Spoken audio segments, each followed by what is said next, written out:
The city was alive. Above Piltover gleamed, towers of progress, polished metal, and ambition reaching endlessly toward the sky. Innovation was celebrated as salvation, proof that humanity no longer needed gods, fate, or prophecy. Power was refined, measured, controlled. Below, Zaun suffocated. Smoke clung to the streets like a second skin. Neon lights cut through chemical fog. Every breath carried the cost of someone else's progress. The deeper you went, the heavier the air became, thick with desperation, violence, and forgotten lives. 2 cities, 1 foundation, sacrifice. No one noticed when the air changed. At first it was subtle, a pressure that made machinery hesitate as if reality itself had momentarily lost focus. Hextech crystals flickered, their glow dimming and pulsing erratically. Instruments failed to read what was happening, alarms triggering without explanation. Then the ground cracked, not from an explosion, not from conflict, from a rival. Deep within Zaun, in an alley buried beneath pipes and shadow, space folded inward. Reality tore open like fabric under unbearable strain, its edges glowing with unstable energy. Nearby lights shattered, metal warped. The city recoiled. From that tear, a figure stepped forward. Heavy footsteps echoed against stone and steel. Ash drifted through the air, settling over broken ground. Chains rattled softly with each movement, not as restraints but as reminders. Kratos had arrived. He did not look around in confusion. He did not question where he was. He felt it immediately. This world was unbalanced. Above him, power flowed freely, protected by law and progress. Below him, lives were crushed beneath its weight, discarded as necessary losses. Kratos moved forward, his presence bending the air around him. People fled instinctively, fear rising before understanding. This was not a man shaped by Zaun's despair or Piltover's arrogance. This was something older, something forged by gods, betrayal and consequence. Far above, in the shining halls of Piltover, alarms screamed to life. Hextech monitors spiked violently, readings breaking past every expected limit.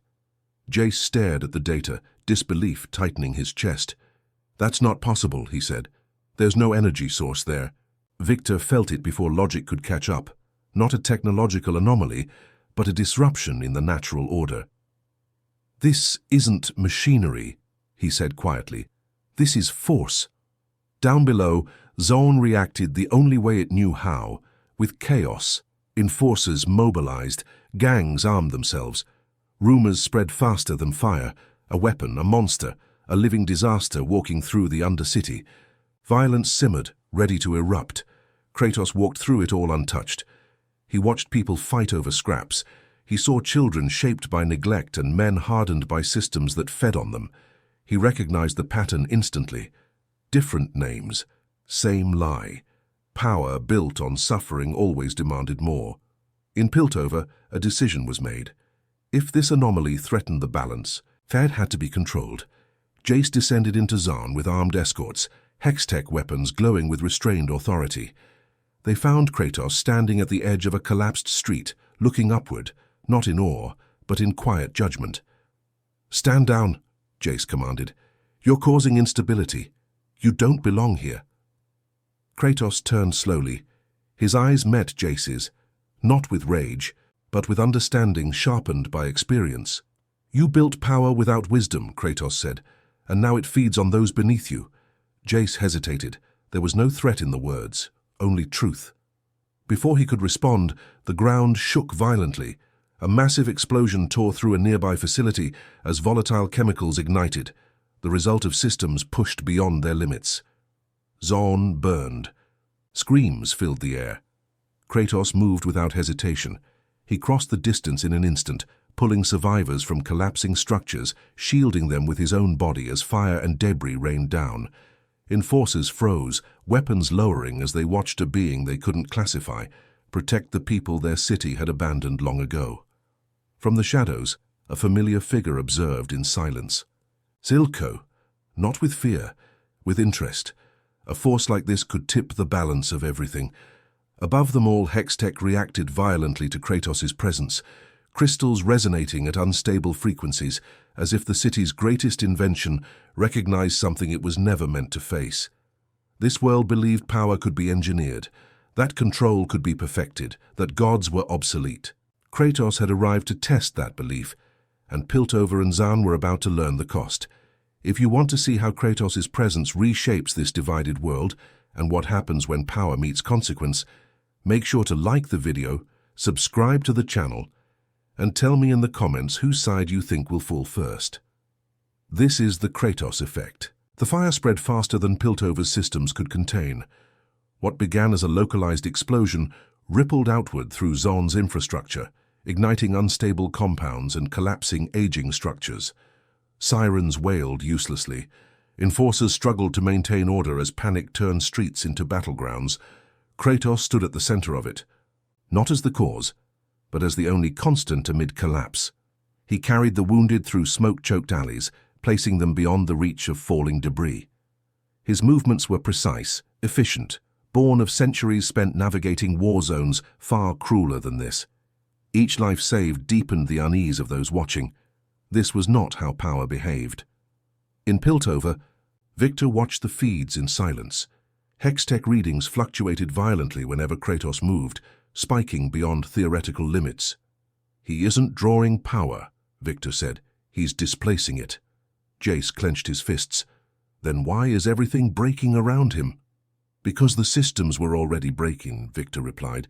"He's just revealing the fault lines." Below, Silco moved through the chaos like a shadow. He observed Kratos closely, the restraint, the control, the absence of indulgence in violence. This was no conqueror.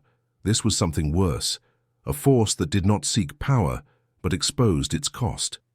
Silco approached cautiously, guards trailing behind him. Kratos noticed immediately, turning to face him. "You run this city," Kratos said. Silco smiled faintly. "I survive it." Kratos studied him, reading the man beneath the ambition. He saw a familiar pattern, one he had worn himself long ago. "You trade suffering for control," Kratos said, "and call it necessity." Silco's smile faded. "Without control, Zaun dies." "Without restraint," Kratos replied, "it rots." Before Silco could respond, Piltover's answer arrived. Enforcers descended in force, Hextech weapons humming with lethal intent. Jace led them, armor gleaming, hammer crackling with contained energy. "This ends now," Jace said. "Step away from him." Kratos did not move. "You built weapons to enforce peace," he said calmly. "I have seen this lie before." Jace raised his hammer. "You don't understand our world." Kratos stepped forward, the ground fracturing beneath his weight. "I understand it too well." The first blow never landed. Kratos caught the hammer mid-swing, the shockwave shattering nearby windows. Hextech energy surged violently, reacting as if insulted by the touch of something it could not define. Jace was thrown backward, skidding across broken stone. Enforcers opened fire. Kratos moved.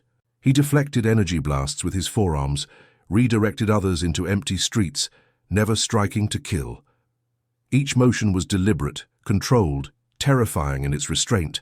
Weapons overheated, Hextech cores destabilized, systems failing under proximity alone. This was not a battle. It was a demonstration. Piltover's technology, designed to impose order, could not coexist with a force born of consequence. From the shadows, Jinx watched. At first she laughed, the kind of laughter born from chaos and fascination. Then she saw it. Not destruction for pleasure, not madness. Control. And something in her expression shifted. Kratos disarmed an enforcer, crushing the weapon in his grip. He turned back to Jace, who struggled to stand. "For you believe power can be contained," Kratos said, "that it can be owned." He looked upward toward Piltover's shining skyline. "It always escapes." Above them, Hextech crystals began to resonate violently. Piltover's core systems overloaded, energy cascading through conduits never designed to handle such strain.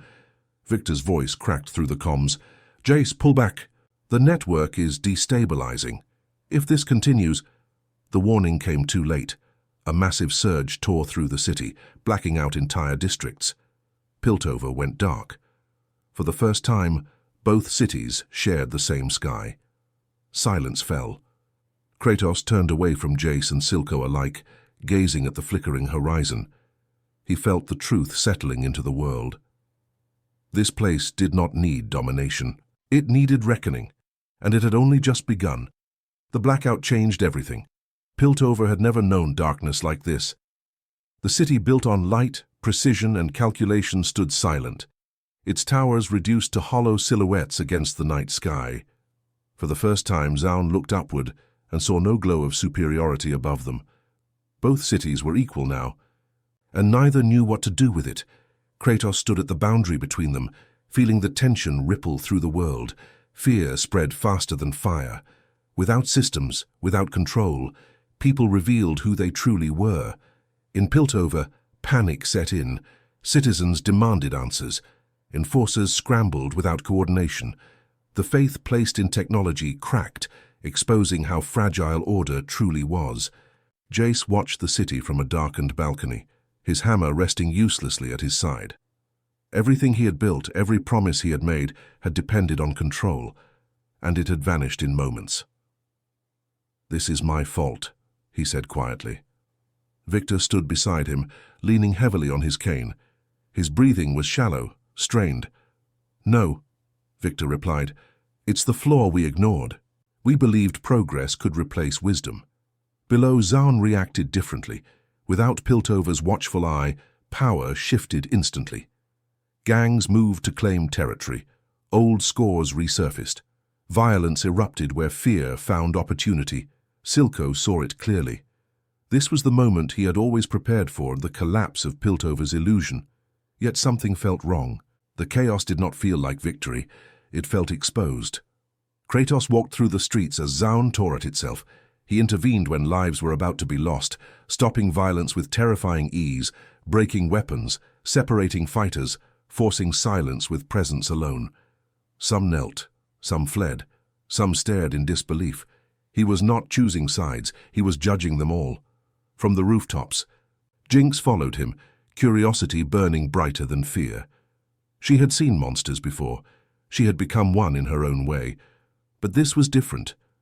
Kratos did not enjoy the chaos. He endured it. She dropped down ahead of him, landing lightly. "So," she said, grinning nervously, "you break the city, then babysit it. That's new." Kratos stopped. "You mistake me," he said. "The city was broken long before I arrived." Jinx tilted her head. "Then why does it feel worse now?" Kratos looked at her, truly looked at her, not as a threat, not as a child, as a consequence. "Because lies cannot survive truth," he said. Above them, Piltover attempted to reassert control. Desperate measures were taken.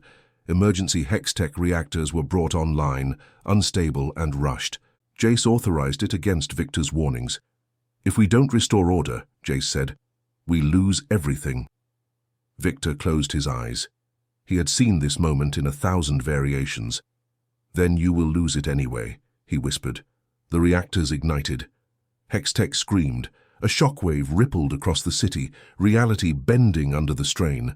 The sky fractured with streaks of unnatural light. Buildings groaned as energy surged through conduits never meant to carry such force. Kratos felt it instantly. The world was tearing itself apart to maintain a lie. He turned toward Piltover and began to move. With every step, the air vibrated. The ground cracked. The reactors reacted violently to his approach, their instability magnifying, as if recognizing an incompatible presence. Jace watched in horror as Kratos entered the city. "Shut it down!" Victor shouted, "and now!" Too late. One reactor collapsed inward, releasing a massive burst of energy. The blast tore through a district, sending debris and light cascading into the sky. Kratos reached the epicenter in seconds. He planted his feet and held. Energy slammed into him like a storm, tearing at the fabric of reality itself. For a moment, it seemed the city would be erased. Then the surge stopped. Kratos absorbed the impact, redirecting the force downward into the earth itself. The explosion dissipated, leaving only silence and a crater glowing with fading light. Piltover watched a god prevent its own destruction. The truth settled like ash. Their power was not superior. It was fragile. Kratos rose from the crater, his armor scorched, his expression unchanged. He looked at the city, at the people who had trusted systems over responsibility. "You built power without accountability," he said, his voice carrying through the silence. "And it nearly destroyed you." Jace fell to his knees, not in defeat, in understanding. Kratos turned away. This world did not need a ruler. It needed to face itself. And the reckoning was not finished. The city did not return to normal. It couldn't.